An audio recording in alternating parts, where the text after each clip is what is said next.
Good evening, everybody. I am Mohammed Ameer Alshehab. I am from Saudi Arabia. I have MA in law. I wish I could attend among my brothers and sisters, but I couldn't make it. And I am so glad to be in this presentation. Today, I'm here to discuss global warming, the single greatest environmental challenge facing this planet. So let me explain the gravity of the problem.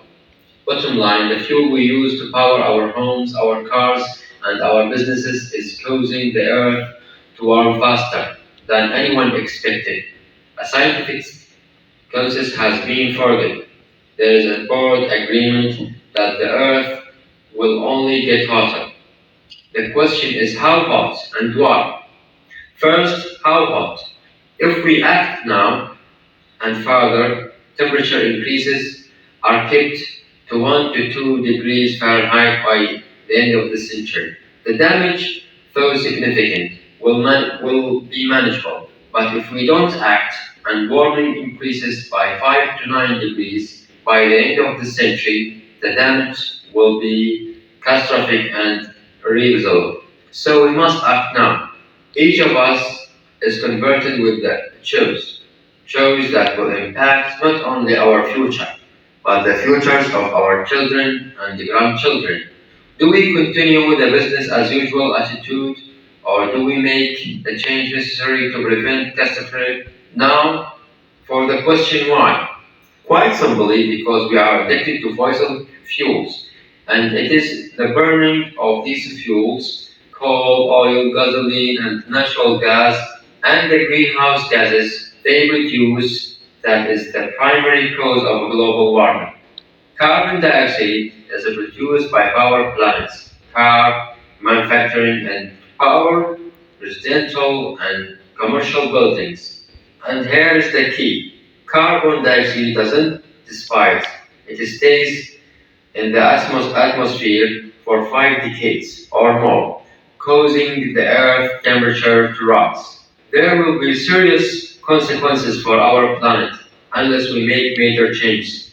Leading scientists say that stabilize the planet's climate by the end of the century, we need a 7% reduction in carbon dioxide emission below 1919 levels by 2050.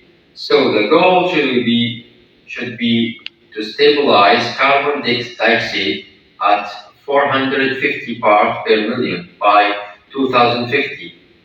This could contain further warming to 1 to 2 degrees Fahrenheit. The Earth has warmed 1 degree in the past century, and we are now seeing the dramatic effects. Oceans are rising, coral reefs are dying, spices are disappearing, glaciers are melting.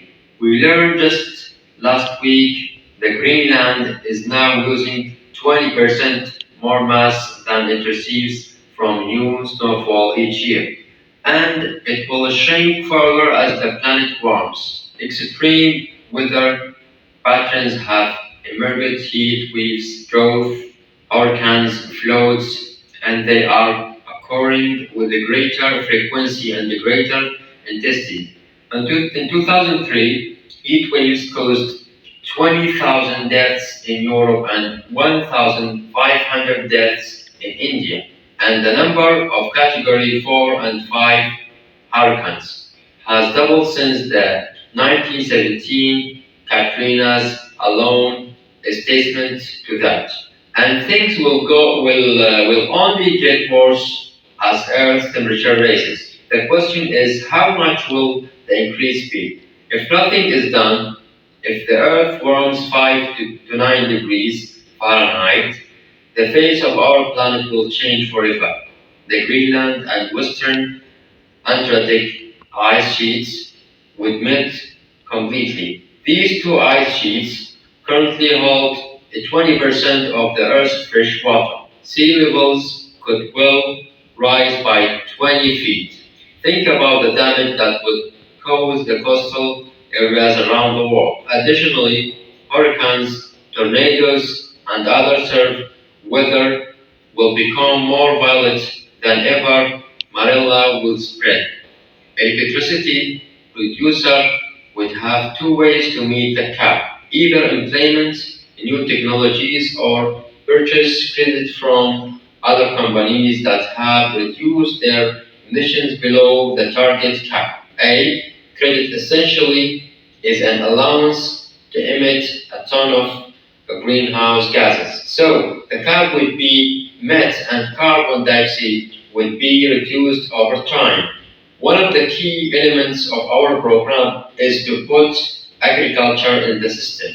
We would allow farmers and foresters to earn credits for moving the greener farming practices.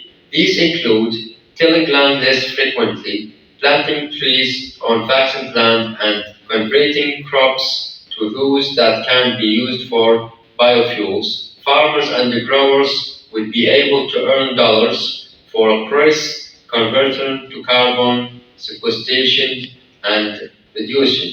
We should our commitment today that we shall take proper intimates through this platform in best interest of our future generations. Thank you very much for listening.